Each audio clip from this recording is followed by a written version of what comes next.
হাসিনার মতো বেকুব রাজনীতিবিদ বাংলাদেশে দ্বিতীয় কেউ জন্ম নেয়নি। 70 বছরের আওয়ামী লীগকে বাংলাদেশ থেকে ধ্বংস করে দিয়ে গিয়েছে শেখ হাসিনা। শেখ হাসিনা গাধার মতো ভূমিকা পালন করতে গিয়ে সীমান্তের অপর প্রান্তে গিয়ে পড়েছে।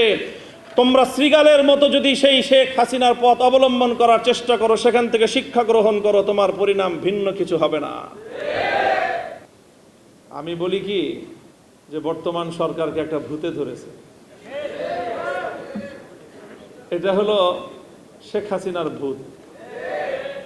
যেই ভূত শেখ হাসিনাকে ধরেছিল, শেখ হাসিনা বিতাড়িত হওয়ার পর থেকে সেই ভূত এখন বর্তমান বিএনপির ঘাড়ে সওয়ার হয়েছে। ভূতটা হলো জনগণকে অপমান করার ভূত। শেখ হাসিনার 15 বছরের শাসনামলকে যদি খুব সংক্ষেপে বর্ণনা করা হয়, তাহলে সেটা ছিল এদেশের জনগণকে নিয়ে উপহাস করা, জনগণকে যখন তখন যেভাবে ইচ্ছা সেভাবে অপমান করা। শেখ হাসিনা বাংলাদেশের মানুষকে শুনিয়েছিল নতুন এক গণতন্ত্রের সংজ্ঞা, উন্নয়নের গণতন্ত্র। জনগণের মতামত লাগবে না, তিনি পদ্মা সেতু আর মেট্রো রেল দিয়ে গণতন্ত্র বাস্তবায়ন করেছিলেন।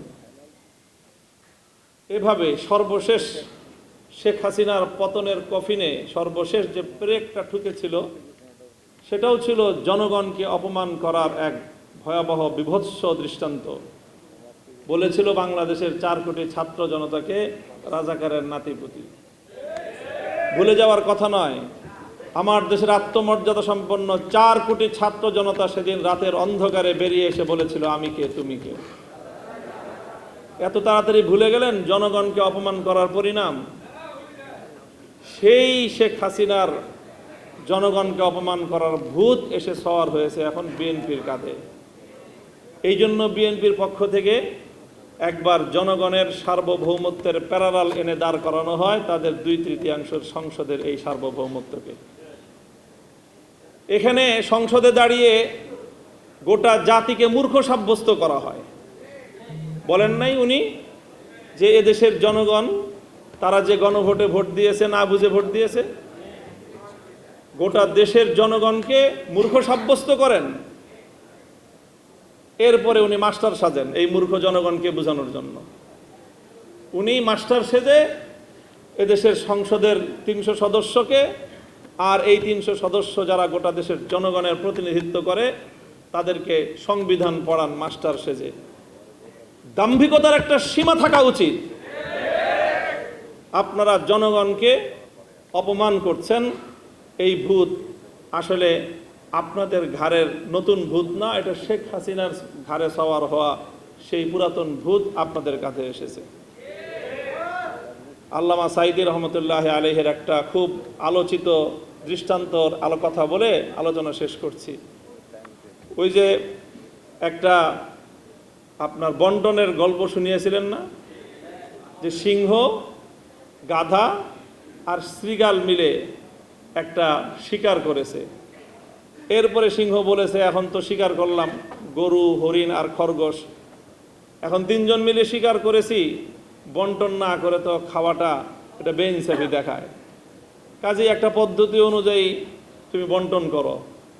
গাধাকে বন্টন করতে দিল, গাধা বন্টন করলো, আপনি বড়, আপনি গরুটা খান, আমি মাঝারো, আমি হরিণটা খাই, আর ওই পাতি শিয়াল ও ছোট ও খরগোশটা খাক। তো সিংহ এক চর মেরেছিল, এক চরে তার ঘাড় উপরে পড়ে গিয়েছিল। এরপরে বলল যে শ্রীগালকে বলল, তুই ভাগ কর। না মহারাজ, কি ভাগ করব? না না, আমি তো ভাগ ছাড়া খাবো না, আমি তো সিস্টেম ছাড়া খাই না, সাংবিধানিক পদ্ধতি বাস্তবায়ন হবে তারপরে সে আমি খাবো। শ্রীগাল বলল যে আপনি গরুটা দিয়ে সকালবেলায় আপনি ব্রেকফাস্ট করবেন, হরিণটা দিয়ে ডিনার করবেন, লাঞ্চ করবেন, আর খরগোশটা দিয়ে আপনি ডিনার করবেন। জিজ্ঞাসা করলো, এত সুন্দর বন্টন তোরে শিখাইছে কে? তো শ্রীগাল বলে, ওই যে একটু আগে যে গাধার পরিণাম আমাকে এই উত্তম বন্টন শিক্ষা দিয়েছে। হাসিনার ভূত যার কাঁধে ভর করেছে তাদেরকে বলতে চাই, হাসিনাকে অনেক মানুষ বলতো যে খুব রাজনীতি বুঝে। আমি তখনই বলতাম যে হাসিনার মতো বেকুব রাজনীতিবিদ বাংলাদেশে দ্বিতীয় কেউ জন্ম নেয়নি।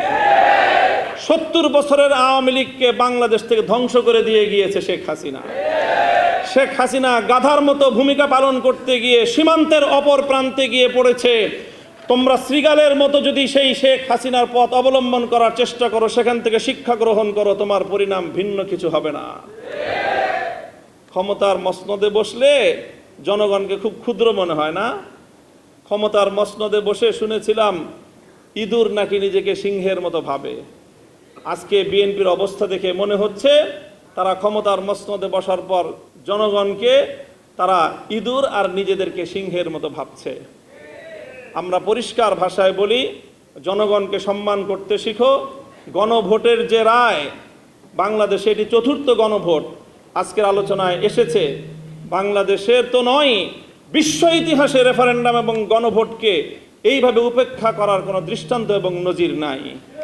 এই নতুন নজির সাব্যস্ত করে, নতুন নজির স্থাপন করে নিজেদেরকে ইতিহাসের আস্থা করে নিক্ষেপ করবেন না। শহীদ জিয়াউর রহমান, বেগম খালেদা জিয়ার, বিএনপির প্রতি আমাদের এটা সর্বশেষ শুভকামনা। এরপরও যদি আমাদের আর কিছু বলতে হয়, আন্দোলনের মাঠে কথা হবে, রাজপথে আমরা তোমাদেরকে মোকাবেলা করবো ইনশাআল্লাহ। আপনাদের সকলকে অসংখ্য ধন্যবাদ। এবং 11 দলীয় ঐক্য যে অব্যাহত এই গণভোটের রায় কার্যকর করার জন্য যা যা করতে হয় তাই করবে ইনশাআল্লাহ। 11 দলীয় ঐক্যের শরিক দল বাংলাদেশ খেলাফত মজলিস ইতিমধ্যে আগামী 24শে এপ্রিল সোহরাওয়ার্দী উদ্যানে গণসমাবেশের ডাক দিয়েছে। এভাবে পর্যায়ক্রমে আমরা ইনশাআল্লাহ এই গণভোটের রায় কার্যকর করেই ঘরে ফিরব।